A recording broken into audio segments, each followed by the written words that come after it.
नमस्कार, स्वागत है आपका फेडरल देश में। मैं हूं नीलू व्यास। आज विपक्ष का जोरदार विरोध प्रदर्शन, बिहार की एसआईआर यानी कि स्पेशल इंटेंसिव रिवीजन, जो मतदाता सूची का गहन संशोधन हो रहा है, उस पर आज जमकर सारी इंडिया ब्लॉक पार्टीज ने संसद के बाहर, संसद के परिसर के अंदर उन्होंने जोरदार विरोध प्रदर्शन किया। उसमें सोनिया गांधी, टीएमसी, डीएमके, तमाम दलों के नेता उसमें मौजूद थे।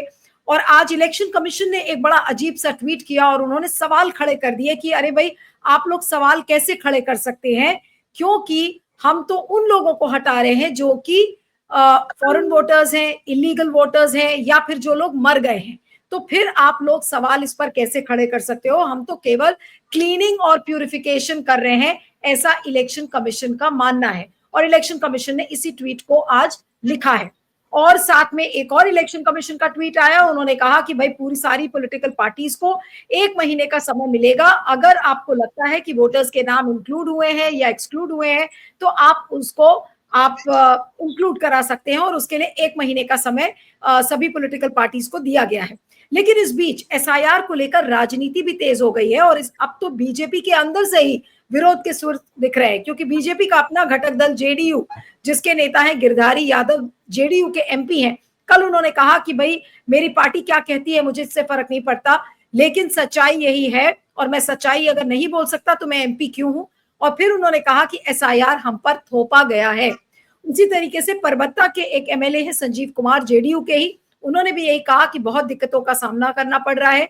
जो प्रवासी मजदूर बाहर काम करने के लिए गए हैं वो कैसे आएंगे, इतने सारे डॉक्यूमेंट्स पर साइन करना है। और खुद उन्होंने कहा, हालांकि गिरधारी यादव ने तो ये तक कह डाला कि मेरा बेटा अमेरिका में है और मैं उसको कैसे बुलाऊं 11-11 डॉक्यूमेंट्स पर साइन करने के लिए। तो वो सारी बातें थी, यानी कि जेडीयू के अंदर से विरोध के सुर इस समय निकल रहे हैं। लेकिन अब क्या करेंगी इंडिया पार्टीज, ये एक मुश्किल सवाल है।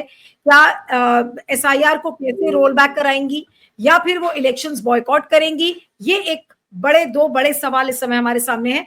हमारे साथ अशोक मिश्रा जी हैं, बिहार के वरिष्ठ पत्रकार, पॉलिटिकल कमेंटेटर। अशोक जी, आपका स्वागत है। हमारे साथ डॉक्टर प्यारे लाल गर्ग है, इलेक्शन डेटा साइंटिस्ट, आपका भी स्वागत है। और मैं अशोक मिश्रा से शुरू करती हूँ कि अशोक जी, बीजेपी के अंदर से ही जेडीयू के अगर लोग एसआईआर के खिलाफ बोलने लगे हैं, तो इसका मतलब क्या है? क्या ये एक कड़ा संदेश है मोदी जी को और चुनाव आयोग को? जी नीलू जी, ये जो जनता दल यू के का जो विरोध है, वो मुखर अभी दो लोगों ने किया है। पहला गिरधारी यादव ने पार्लियामेंट में और आउटसाइड पार्लियामेंट, और यहाँ लोकल एमएलए संजीव कुमार ने किया है। तो ये जो जेडीयू का ये जो खड़ा है, जो देख रहा है ground reality, even JDU is being damage, उनका भी घाटा हो रहा है ना, उसके वोटर भी डिनाई किए जा रहे हैं। हो सके उनको डाउट ये है कि उनका इलेक्टोरल रोल में नाम रहेगा या नहीं रहेगा। जेडीयू भी अफेक्टेड है उस बारे में, एंड प्रैक्टिकल डिफिकल्टी सबके साथ हो रही है, जेडीयू के साथ। लेकिन चूंकि बीजेपी के साथ, एनडीए के साथ है, और नीतीश कुमार इनफैक्ट इस स्थिति में नहीं है जो इस बात की नजाकत, इसकी सीरियसनेस को समझ पाए। उनको ना कोई इनके सीरियसनेस को समझाने वाला भी कोई तरीका नहीं है। आज जैसे तेजस्वी ने आरोप लगाया बिहार विधानसभा में कि नीतीश कुमार हाईजैक्ट हो गए by a group of people. तो ये सच्चाई दिखती है, क्योंकि इसमें अगर जेडीयू के लोग चोरी छुपे या एक्सप्लिसिट तरीके से खुलेआम अगर इसका विरोध कर रहे हैं, तो इसमें तो लग रहा है कि समस्या तो है, सब लोग फेस कर रहे हैं। ऐसा नहीं है कि समस्या लोग फेस नहीं कर रहे हैं। तो जब समस्या आप फेस कर रहे हैं, तब इस इशू पर अब अपोजिशन पिछले 4 दिनों से बिहार विधानसभा का सेशन चल रहा है, लास्ट सेशन है ये पूरे इस विधानसभा का, और उसमें 4 दिनों से अपोजिशन काला कपड़ा पहन के डेमोन्स्ट्रेशन कर रहा है, प्रोटेस्ट कर रहा है, हाउस में भी, inside house and outside the house. तो ऐसी स्थिति में अपोजिशन के नेता ने तो यहाँ तक कह दिया कि हो सकता है कि अगर ये इलेक्शन कमीशन इसको कंप्लीटली रोल बैक नहीं करता है, तो हम लोग हो सकता है कि इलेक्शन का बाइकाट भी करें। अब ये एक बाइकाट का जो मूव है, वो एक बड़ा इशू है। वो सीधा बिहार के अपोजिशन लीडर से संभलने वाला नहीं है, या वो प्रैक्टिकली पॉसिबल नहीं है। द एंटायर अपोजिशन जो है, पूरे देश भर के अपोजिशन पार्टी कथित इंडिया ब्लॉक के जो लोग हैं, उनको एक प्लेटफॉर्म पे खड़ा होना पड़ेगा, सोचना पड़ेगा कि आज बिहार से शुरू करते हैं, कल उत्तर प्रदेश में करेंगे, वेस्ट बंगाल में करेंगे, केरल में करेंगे और अन्य जगह करेंगे। तो ये एक बड़ा मुद्दा है। उन लोगों को डिसीजन लेना है इस पर। लेकिन तेजस्वी ने एक बात कह दी है, ये जो स्टबर्न है इलेक्शन कमीशन, जो आज भी, जैसा कि आपने कहा कि आज भी कहा है, मैंने जो इलेक्शन कमीशन से क्वेश्चन कर रहे हैं, अब इलेक्शन कमीशन उन लोगों से क्वेश्चन कर रहा है कि why are you opposing it. अरे भाई, प्रैक्टिकल डिफिकल्टी हो रहा है, उस समस्या को आप देख नहीं पा रहे हैं। आपके वोटर, हमारे वोटर, किसके भी वोटर, किसी दल के वोटर, वो जा सकते हैं, लेकिन ये समस्या तो जेन्युइन आदमी वोटर हमारा वो इसको फेस कर रहा है, उसका नाम कटने की संभावना है। अभी लोगों को कहा जा रहा है कि आप वोटर में कुछ भी भर दीजिए, आधार कार्ड दे दीजिए। आपको पता है आधार कार्ड, राशन कार्ड और फोटो इलेक्टोरल आईडी, मैंने इलेक्शन कमीशन में सुप्रीम कोर्ट के डायरेक्टिव के बाद, रिक्वेस्ट के बाद, रादर सुप्रीम कोर्ट ने सिर्फ सजेशन दिया था कि आप उसको तीनों को इंक्लूड कर दीजिए, ये फैसिलिटेट करने के लिए। लेकिन आज के दिनों इलेक्शन कमीशन ने इस बाबत कोई सूचना या निर्गत नहीं की या आदेश निर्गत नहीं किया। अब बीएलओ से आप जहां अनऑफिशियली बात कीजिएगा, कहीं पे लोग कहते हैं हाँ आधार कार्ड दे दीजिए हो जाएगा। आप बीजेपी के लोगों से बात कीजिए जो इसके समर्थक हैं, कह रहे हैं कि आपको तो कुछ करना नहीं, आधार कार्ड के साथ अपना इलेक्शन फॉर्म को आप सबमिट कर दीजिए, आपका हो जाएगा या हो रहा है। या आपको इलेक्शन कमीशन ने भी तो इतना क्लेम कर दिया है कि 94% के आसपास में हमारा वो प्रोसेस कंप्लीट हो चुका है, फॉर्म्स आ चुके हैं, उसकी स्क्रूटनी चलेगी या जो भी चलेगी, या उनको अपलोड किया जाएगा, इलेक्टोरल रोल में नाम लिखा जाएगा। अब ये सब समस्याएं तो है, समस्या बहुत बड़ी है। अब अपोजिशन को सोचना पड़ेगा कि इसके आगे का स्टेप क्या हुआ। हमको लगता है कि अभी जो आज की स्थिति है, जनता दल यू में दो भाग है। नंबर वन, एक भाग ऑफिशियली जो चाह रही है वो बर्डेन्ड है, वो भी अंदर से वही है, उसको भी फेस कर रहा है, but they are burden under the वो जो अलायंस का जो धर्म, विच वी कॉल अलायंस धर्म निभाने के स्थिति में वो कह नहीं पा रहे हैं खुलेआम। और दूसरा, नीतीश कुमार इस स्थिति में नहीं है कि इस टेक द कमांड, वो कमांड लेके कोई निर्णय लें, इस स्थिति में नहीं है। जैसा तेजस्वी ने आरोप लगाया कि वो हाईजैक हो गए हैं by a group of people inside the party and bureaucrats. अब इन लोगों को एक साथ आना पड़ेगा और इन लोगों को एक कंक्रीट मेजर, अगर इलेक्शन कमीशन के इस मूव को, या जो अनऑफिशियल मूव है या जो इलीगल मूव वो समझते हैं, अगर उनको काउंटर करना है, जो वोटों की चोरी या वोटों का एडिशन, ये दो ही मुद्दा है अभी। महाराष्ट्र में आपने वोटों का एडिशन किया, जोड़ दिया, और बिहार में वोटों की चोरी पर, ये विपक्ष का आरोप यही है। अगर ये आरोप को या इस तरह के प्रोसेस को करना है, एक बड़ा चेंज चाहिए इलेक्टोरल प्रोसेस में ही। आप ईवीएम को छोड़ के आप चले आइए वोट, ये बैलेट पेपर पे, नंबर वन, ये उनका सजेशन रहा है। अब अगर इस इलेक्शन में करना है तो इलेक्टोरल रोल का प्यूरिफिकेशन कैसे हो, उसको किस पूरा समय दीजिए उसके लिए आप। ये 1 महीने 1.5 महीने में नहीं होगा। आज तो रूलिंग पार्टी के विजय कुमार चौधरी वरिष्ठ मंत्री हैं बिहार के, उन्होंने तो ये कह दिया कि भाई हम लोग कास्ट सेंसस तो इतना आदमी का 12 करोड़ 15 आदमी का, पर करोड़ आदमी का हम लोगों ने 15 दिन में कर दिया था। इसने तो 1 महीना का समय दिया, और 1 महीना और है प्यूरिफिकेशन के लिए, 1 अगस्त से लेके 1 सितंबर तक। इसमें परेशानी कहाँ है? Everything is justified. This is the official, ये ऑफिशियल स्टैंड है जेडीयू का। और लेकिन समस्या बहुत है, ऑपोजिशन को एक कंक्रीट, हमको लगता है 28 तारीख के हाई कोर्ट, सुप्रीम कोर्ट के पेंडिंग जजमेंट का ये लोग इंतजार कर रहे हैं, और मुझे लगता है कि 28 तारीख के बाद ये कोई concrete step they will frame करेंगे और उसको लेंगे, निर्णय लेंगे। और फिर अब ये हम लोग को देखना पड़ेगा कि 28 तारीख के बाद के जजमेंट क्या आता है, नंबर वन, और उस जजमेंट के बाद अपोजिशन का रिएक्शन कैसा होगा। ये भी ground situation. Doctor Pyarelal Garg जो देश के इलेक्शन डेटा साइंटिस्ट हैं, मैं उनसे उनके पास आती हूँ। डॉक्टर गर्ग, आपका स्वागत है। मैं लेकिन ये समझना चाह रही हूँ आपसे कि आज इलेक्शन कमीशन ने फिर से वो सवाल खड़े किए कि भाई आप लोग डाउट कर रहे हैं, और डाउट क्यों कर रहे हैं? हम तो एक प्यूरिफिकेशन एक्सरसाइज चला रहे हैं जहां पर हम फॉरेन वोटर्स, इलीगल वोटर्स, वो वोटर्स जो कि मर चुके हैं, मृतक वोटर्स को हटाने की कोशिश कर रहे हैं, या वो वोटर्स जिनके नाम 2 सिटीज में एग्जिस्ट कर रहे हैं हम उनको हटाने की कोशिश कर रहे हैं। यानी कि एसआईआर गलत नहीं है, एसआईआर को हर तरीके से जस्टिफाई करने की आज भी चुनाव आयोग ने कोशिश की है। ये क्या कहता है जो आज का ट्वीट है चुनाव आयोग का, वो आपके हिसाब से क्या है? क्या ये चुनाव आयोग का लिखा हुआ ट्वीट है, या आपको लगता है कि ये एक डिक्टेट किया हुआ ट्वीट है, क्योंकि उस ट्वीट में पॉलिटिक्स ज्यादा बल्कि वोटर्स की सुविधा या असुविधा के बारे में कम लिखा गया है? जी लेकिन जी मैं इस पे 2 बातें कहूंगा।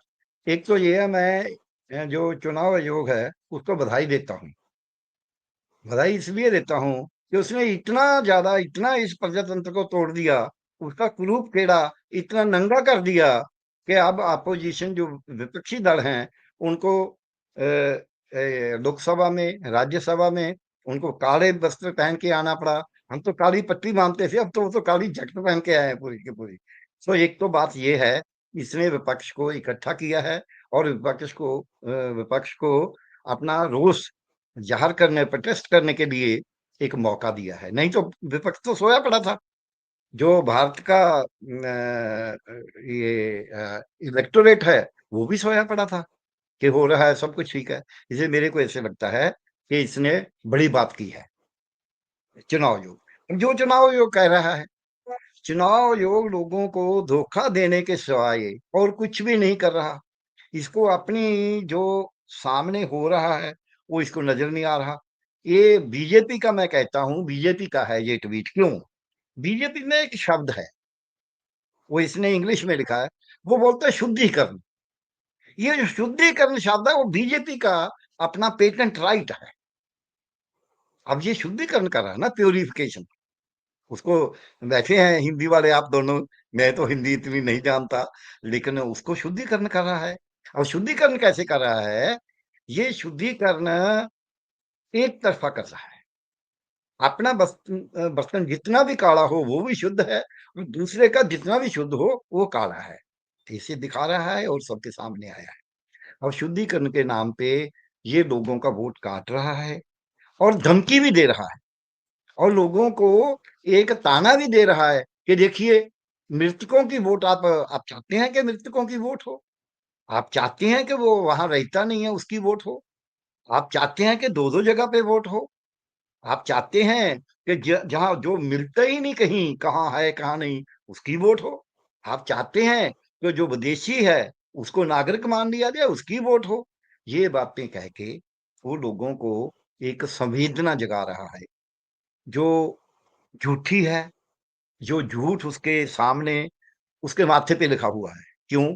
मैं क्यों बोल रहा हूं? सबसे बड़ा हमारे देश में एक बात होती है जिसको हम बोलते हैं अंगूठा या दस्तखत। जो अंगूठा और दस्तखत है, जो भारत में सबसे ज्यादा पवित्र है। किसी का दूसरा अंगूठा लगा दे, किसी का दूसरा दस्तखत कर दे, तो उसको सजा होती है। अब इलेक्शन कमीशन ने तो खुल्लम खुल्ला सब कुछ किया हुआ है, तो हमारे सामने आ गया। तो शुद्धिकरण तो खत्म हो गया। शुद्धिकरण में तो शुद्ध होना चाहिए ना, अशुद्धिकरण कर रहा है। शुद्धिकरण के नाम पे ये अशुद्धिकरण कर रहा है। ये अपनी मनमर्जी की वोटर लिस्ट तैयार कर रहा है। दूसरा रिवीजन, ये रिवीजन नहीं कर रहा।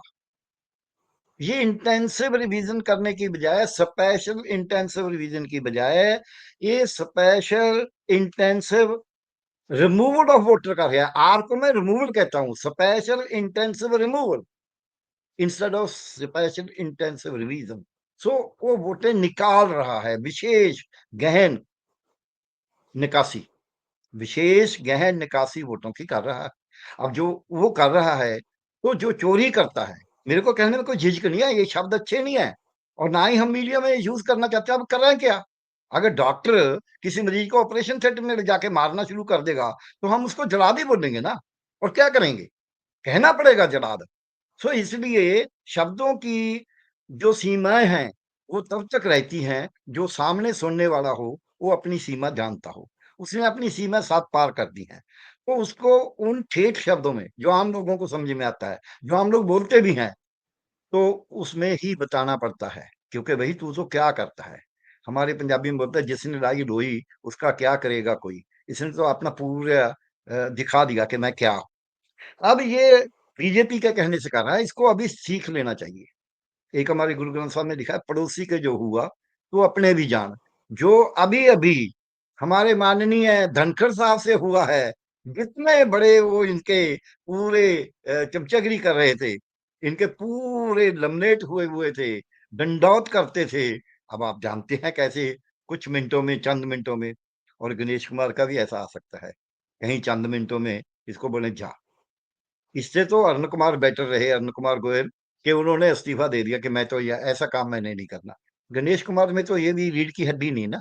जब जिसकी रीढ़ की हड्डी ना हो तो वो तो फिर धरती पे रेंगता है ना। सो इसलिए गणेश कुमार जो कर रहा है वो अब कहाँ कहाँ तक पहुंच गया। हम एक शायद हिंदी में भी बोलते हो, पंजाबी में, जब सांप की मौत आती है तो वो सड़कों पे आ जाता है। वो चांद पे कोई बेवकूफ जो जो अपने बहुत कमजोर इंसान होता है, वो चांद पे थूकने की कोशिश करता है। मैं सुप्रीम कोर्ट को चांद नहीं बोल रहा, लेकिन सबसे ऊपर तो है ही ना देश में। वो तो सुप्रीम कोर्ट को चुनौती दे रहा है। सुप्रीम कोर्ट ने उसको विनती की बड़े प्रेम से। इसका मतलब हुक्म ही होता है। मैं इसकी एक छोटी सी उदाहरण अपने दर्शकों के लिए देना चाहता हूँ। एक दफा कहीं कोई नेशनल कैलेमिटी आ गई, 1976 की बात है, 74 की।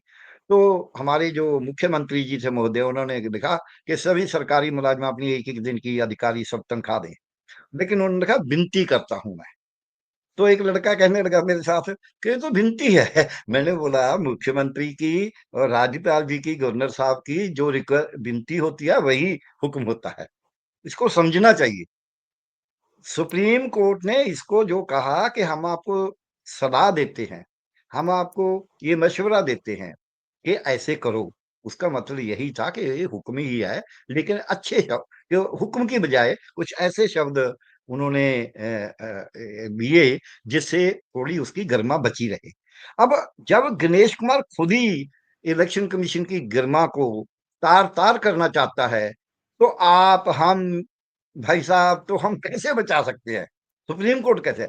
आज की डेट में जो उसने ये ट्वीट दिया है, जो उन्होंने एफिडेविट फाइल किया है, अभी मेरे को पता नहीं कितना चर्चा हो गया। एफिडेविट में जो भी हमारे पास नहीं है, लेकिन जो जोगिंदर यादव ने, जिसने भी उसको पढ़ा है कि ये 1000 पेज का, इतने पेज का, इतने पता नहीं कितना बड़ा है, तो के 100-150 पेज तो उसका असली है, बाकी तो उसमें अनेक्स्चर वगैरह ही है। उसमें ये अनेक्स्चर लगा देता ना कि जी जो अजीत अंजुम ने ये दिखाया है, ये गलत दिखाया है, इसलिए हमने उस पर एफआईआर कर दी। बोलता ना फिर इनसे, वो बोलता कि जी विरोधी पार्टियों के हक में बोल रहा था, जाके जगह जगह पे जाके दिखा रहा था कि 10 तो झूठे हैं। दूसरा, अब इलेक्शन कमीशन, चुनाव आयोग क्यों नहीं लोगों के सामने पेश कर देता कि ये पड़े हैं, देख लो जी जिसने देखने हैं। वो बोलता है आज की जो उसकी रिपोर्ट है कल शाम तक की, कि मैंने सब अपलोड कर दिए और वो सब डिजिटलाइज कर दिए। जब उनको डिजिटलाइज कर दिया, उन्होंने मान लिया, इसका मतलब खादी फार्म भी मान लिया, झूठे दस्तखत भी मान लिए, किसी ने बीएलओ ने खुद ही करते तब भी मान लिए।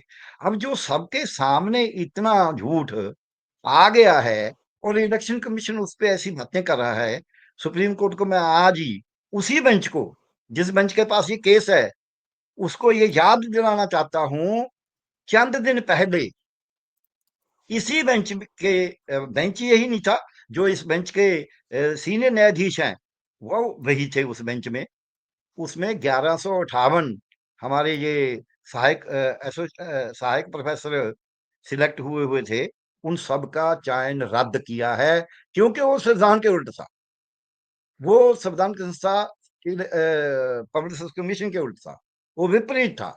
वो नियम को तोड़ा उसने, और कोई बात नहीं कही कौन होशियार है कौन नहीं। उन्होंने बोला नियम तोड़ा है, संविधान तोड़ा है, हम इसको रद्द करते हैं, निरस्त करते हैं। अब उनके पाले में है ये गेम कि वो इस जो एसआईआर है, जैसी एक्सरसाइज हुई है, क्योंकि ये ठीक नहीं है, ये एक्सरसाइज तो गलत है, इसमें तो पूरी गड़बड़ है, लेकिन इसको निरस्त कर अब दे। ये भी सवाल है डगर साहब, एक सवाल ये भी है कि अब आज जैसे इंडिया ब्लॉक की जो पार्टीज थी उन्होंने आज जमकर प्रोटेस्ट किया, बिहार में भी हाँ, प्रोटेस्ट चल रहा है, काला कपड़ा पहनकर और सब लोग प्रोटेस्ट या- कर रहे हैं, लेकिन इंडिया ब्लॉक पार्टीज कर क्या सकती हैं? तेजस्वी यादव ये कहते हैं कि भाई अगर होगा तो मैं बॉयकॉट करूंगा। क्या इलेक्शंस का बॉयकॉट करना कोई हल है इस बात का? देखिए नीलू जी, एक लेवल तक तो ये बोलना जरूरी है, और उसने, जो मैंने सुना है, उससे मैं गलत हूँ, आपने ठीक सुना हो, क्योंकि आप तो, उन्होंने बोला मैं इंडिया गठबंधन के बाकी घटकों से बात करूंगा कि हम बाईकाट करें। मतलब ये अच्छी बात है कि हम सब मिलकर बाईकाट करेंगे। वो चाहे तेजस्वी यादव ने बयान दिया है, उसने बयान दिया कि हम नहीं, लेकिन कोशिश ये भी करेंगे है कि कि सभी अगर एक चुनाव अगर बॉयकॉट किया तो फिर आगे के सारे चुनाव चुनाव बॉयकॉट करने होंगे, उनके लिए तो पॉलिटिकली बहुत मैं आ, डिफिकल्ट मैं सिचुएशन हो मैं जाएगी। मैं आ रहा हूं। ये एक वार्निंग है। जैसे आज ओम बिरला जी बोल रहे थे, देखिए आपका ड्यूटी है, आपको बोलना चाहिए, नहीं तो मैं आपको निकालूंगा। मैं एक्शन लूंगा। आपने सुना होगा लोकसभा में ओम बिरला जी जी 8 मिनट 7 मिनट जो रहे, उसमें क्या क्या बोलते रहे। वो वैसे ही उसने तेजस्वी यादव ने बोला है कि हम तो नहीं तो फिर बाइकाट भी सोच सकते हैं। इससे क्या होता है कि देखिए जी, ऐसा मत करो, हमें मजबूर मत करो। ये सुप्रीम कोर्ट के लिए भी एक, मैं कहूँगा ये अच्छी जो उन्होंने कहा है, सुप्रीम कोर्ट की सोची कि यार ये लोग बाइकाट करने को चाह रहे हैं, इतनी मजबूरी क्या होगी? इसका मतलब बहुत बड़ी गड़बड़ हुई होगी। ये सुप्रीम कोर्ट के लिए भी और भारत सरकार के लिए भी, क्योंकि किया तो ये एनडीए के कारण ही है, इसमें कोई दो राय नहीं है। और भले ही एनडीए के घटक में से कुछ लोग आगे आ रहे हैं क्योंकि उनको भी दिक्कत हो रही है, ये इलीगल है। पहली बात ये मानने वाली है नीलू जी, सचमुच में अगर ये एक्सरसाइज सही में होती तो इसमें हम तो इसका अभिवादन करते। स्वागत करते हो। बिल्कुल बिल्कुल तो ये तो सचमुच में चोरी करने का, वोटों को लूटने का ढंग है कि एक का छीन के दूसरे को देने का ढंग है। अब पहले क्या करता था जो राजीव कुमार था, वो किसी को कहीं से उठा के देता था, किसी का छीन के कम देता था, ऐसे ही उठा के दे देता था खजाने से। आज ये कर रहा है कि एक का छीन रहा है, दूसरे को दे रहा है, और उसके नाम पे दादागिरी कर रहा है। मैं अब शब्द प्रयोग कर रहा हूँ, दादागिरी कर रहा है। ये देखिए जी, मेरे को ऐसे रोकते हैं। दिनेश कुमार लोगों की कचहरी में, एक और गणेश कुमार के लिए मैं एक बता रहा हूँ। हमारे पंजाब में बहुत झूठे पुलिस मुकाबले हुए। अब सबको कितनों को फांसी हो रही है, कितनों को उम्र की सजा हो रही है। जो अधिकारी होते हैं ना, दिनेश कुमार भी एक अधिकारी गण है। अगर वो ऐसी बातें करेगा, वो कानून के सामने आज नहीं तो कल नहीं तो परसों, परसों नहीं तो नरसों आएगा। उस कानून के सामने आएगा क्योंकि वो इतनी धांधली कर रहा है, इतनी ज्यादा धांधली कानून के नाम से कर रहा है। तो ये धांधली कभी भी किसी को मंजूर नहीं होगी, ये इतिहास में लिखी जाएगी। बिल्कुल और मेरे को बिल्कुल तो ऐसे लगता है कि इतिहास में गणेश कुमार का नाम पूरे काले अक्षरों में लिखा जाएगा कि कोई चुनाव आयोग ऐसा भी आया था जिसने ये किया था देश की डेमोक्रेसी। तो ये सिद्धांत के बचाने के नाम से कर रहा है। और मेरे को ऐसे लगता है उनका प्रोटेस्ट करता रहेगा, 28 तारीख को देख के आगे बढ़ता रहेगा, तो इनको जो 24 जून तक की लिस्ट बना चुका था, जो सूची, मतदाता सूची, 7 करोड़ 99 लाख 69,69,844 की, उसी सूची पे इसको चयन इलेक्शन को करना होगा। और ये जो हमारा जो जनप्रतिनिधि कानून है उसमें लिखा है कि अगर आपकी चोन सूची ठीक नहीं बनती तो पुरानी सूची से चोन कराएंगे। तो इसलिए मेरे को ऐसा लगता है कि इसको, इसमें जो नई चोन सूची जो भी बनाई है, जितनी भी अच्छी है बुरी है, उसमें संविधान का भी हनन हुआ है, उसमें जो जनप्रतिनिधि कानून है उसका भी हनन हुआ है, जो रजिस्टर वोटर्स इलेक्टर्स रूल्स हैं उसका भी हनन हुआ है, और जो मर्यादा है हमारी उसका भी हनन हुआ है, जो नागरिकता के लिए संविधान के प्रावधान है उसका भी हनन हुआ है। अगर सब जगह पे अंधेरा ही अंधेरा है तो चांदनी कहाँ आएगी, रोशनी कहाँ आएगी? सो रोशनी अब अपोजिशन से आएगी, जहाँ सुप्रीम कोर्ट से आएगी। देखते हैं कौन पहले उस रोशनी को करता है। दोनों कोशिश तो चल ही रही है, हमें उम्मीद तो बिल्कुल रखनी चाहिए। बिल्कुल मेरे को बिल्कुल कम उम्मीद है सुप्रीम कोर्ट में, लेकिन अब सुप्रीम कोर्ट को इसने एक बड़ी बात कह दी, इसने चुनौती दे दी सुप्रीम कोर्ट को, तो कम से कम चुनौती को तो सुप्रीम कोर्ट सुनेगी। बिल्कुल बिल्कुल चलिए तो देखेंगे क्या होता है 28 जुलाई को। आपका बहुत बहुत शुक्रिया doctor Garg, thank you so much for joining. So nice, thank you.